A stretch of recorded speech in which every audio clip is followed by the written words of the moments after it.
नमस्कार, मैं श्वेता मिश्रा। आज आप सभी के समक्ष अपने मन का एक गीत लेकर उपस्थित हुई हूँ।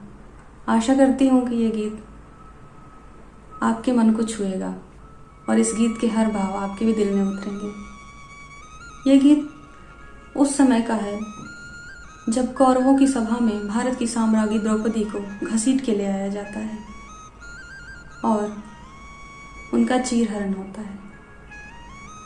5 पतियों के होने के बावजूद द्रौपदी के लाज की रक्षा नहीं होती। उस सभा में उपस्थित एक से एक धनुर्धर, एक से एक विद्वान, सभी उपस्थित रहते हैं उस सभा में, लेकिन कोई भी द्रौपदी की रक्षा के लिए आगे नहीं आता। कोई भी हाथ द्रौपदी की मर्यादा के रक्षा के लिए आगे नहीं बढ़ता। महाभारत कहते ना कि रामायण धर्म से अधर्म की लड़ाई थी, लेकिन महाभारत धर्म से धर्म की लड़ाई थी। उस सभा में सभी अपने अपने धर्म का पालन कर रहे थे। किसी ने द्रौपदी के इलाज के विषय में एक बार भी नहीं सोचा। किसी ने नहीं सोचा कि एक स्त्री की ऐसी दुर्दशा उनके समक्ष हो रही थी। और क्षमा चाहूंगी, मैं निःशब्द हो जाती हूँ हमेशा इस जगह पे आके। तो कोई भी द्रौपदी की रक्षा के लिए आगे नहीं आता। फिर स्वयं द्रौपदी भी खुद को नियति के हाथों सौंप देती हैं और अपने हाथ, दोनों हाथ ऊपर उठा लेती हैं और गोविंद को गुहार लगाती हैं। और हम सभी जानते हैं कि गोविंद ने कैसे द्रौपदी की लाज बचाई। तो उस सभा में सभी अपने अपने धर्म का पालन कर रहे थे। सभी ने अपने ही धर्म के विषय में सोचा केवल। फिर वो कृष्ण की सखी हस्तिनापुर से अकेले इंद्रप्रस्थ चली जाती हैं और स्वयं को एक कक्ष में बंद कर लेती हैं। द्रौपदी की ये मनोदशा देख के सभी बहुत चिंतित होते हैं और सभी कोशिश करते हैं, लेकिन द्रौपदी अपने कक्ष का द्वार नहीं खोलती। फिर गोविंद आते हैं। हम सभी जानते हैं गोविंद को तो, उनके लिए तो कहीं भी जाना दुष्कर नहीं हो, तो हमारे मन में ही वास करते हैं। तो गोविंद जैसे ही उन्हें सखी कह के पुकारते हैं, द्रौपदी की उस दशा का वर्णन नहीं किया जा सकता। किसी भी स्त्री की ऐसी दशा, उनकी इस मनोदशा का, उनके बारे में सोचना, वहां तक उस दशा का अनुमान लगा पाना बहुत मुश्किल है। तो गोविंद जब उन्हें सखी कह के बुलाते हैं तो द्रौपदी अपनी दुर्दशा उसी दुर्दशा के, जो उनकी दशा थी, उसी वेश में गोविंद के चरणों में गिर पड़ती हैं। उन्हें लगता है कि जैसे वो तब तक रोई नहीं रहती हैं और फिर गोविंद के चरणों में गिर के जो वो रोती हैं। तो ये गीत उन्हीं आंसुओं पे है। उनकी उस मनोदशा को क्या भाव, क्या प्रश्न पूछती हैं अपने गोविंद से, वो उसी को दर्शाने के लिए ये गीत लिखा गया है। क्योंकि गोविंद के कहने पे ही तो वो पांडवों से उनका विवाह होता है, वो स्वीकार करती हैं और इस दुष्कर कठिन पथ पे चलने के लिए आगे बढ़ती हैं, जो शायद कोई भी स्त्री नहीं स्वीकारेगी।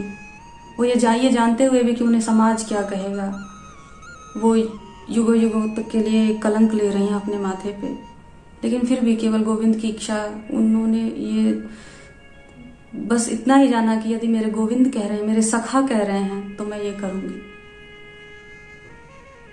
और गोविंद के लिए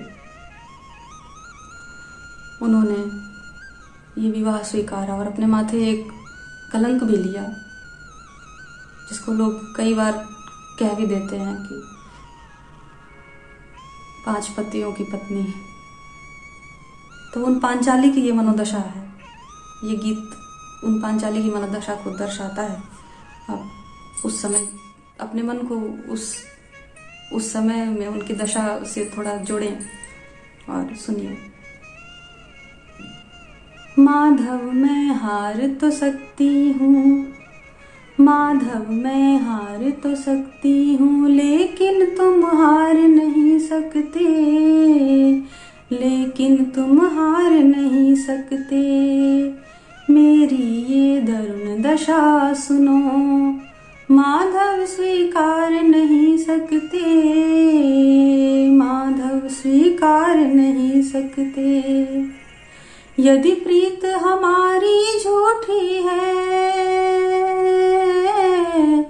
यदि प्रीत हमारी झूठी है, तो सुनो कन्हैया मत आना। यदि प्रीत हमारी झूठी है, तो सुनो कन्हैया मत आना। यदि कृष्णा है बस शस्त्र मात्र, तो कृपा देव ना दिखलाना। यदि कृष्णा है बस शस्त्र मात्र, तो कृपा देव ना दिखलाना। ये आज्ञ से निबन विवश धेनु, ये आज्ञ से निबन विवश धेनु, सारी पीड़ा पी जाएगी। ये आज्ञ से निबन विवश धेनु, सारी पीड़ा पी जाएगी।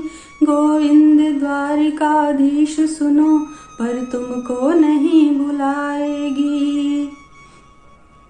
गोविंद द्वारिकाधीश सुनो, पर तुमको नहीं बुलाएगी।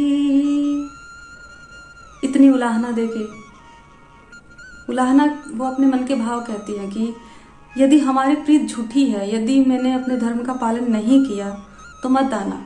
लेकिन यदि मैंने आपके कहे अनुसार जो आपने कहा, मैं उसी मार्ग पे चली हूँ,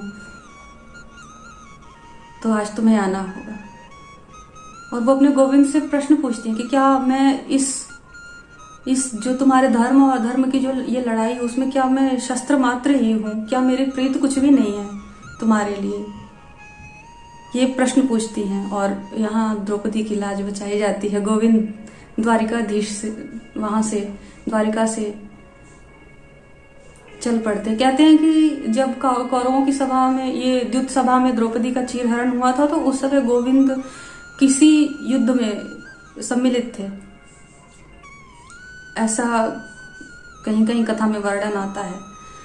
तो वहां से गोविंद कैसे आते हैं सब कुछ छोड़ के द्रौपदी की लाज के लिए, उन द्रौपदी के लिए जिन्होंने कभी खेल खेल में एक बार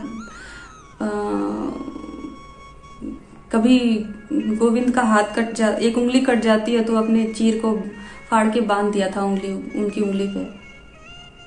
उसका कर्ज चुकाने के लिए गोविंद दौड़े आते हैं और कौरवों की सभा में वस्त्रों का अंबार लगा देते हैं। ऐसे हैं हमारे गोविंद। फिर आगे का जो प्रश्न है, ये वहां का प्रश्न है। जब ये सारी घटना हो जाने के बाद वो अपने कृष्ण से पूछती हैं, अपने सखा से पूछती हैं, गोविंद कहो क्या पाप किया, किस लिए क्रूर ये काल हुआ। गोविंद कहो क्या पाप किया, किस लिए क्रूर ये काल हुआ। माधव माधव बतलाओ ना, मेरा क्यों ऐसा हाल हुआ। गोविंद कहो क्या पाप किया, किस लिए क्रूर ये काल हुआ। माधव माधव बतलाओ ना, मेरा क्यों ऐसा हाल हुआ। मधुसूदन इतना बतला दो, मधुसूदन इतना बतला दो, क्या यही तुम्हारी इच्छा है। बोलो ना केशव एक बार, बोलो ना केशव एक बार, प्रीति की यही परीक्षा है। बोलो ना केशव एक बार, प्रीति की यही परीक्षा है। माधव मैं हार तो सकती हूँ, माधव मैं हार तो सकती हूँ। नमस्कार।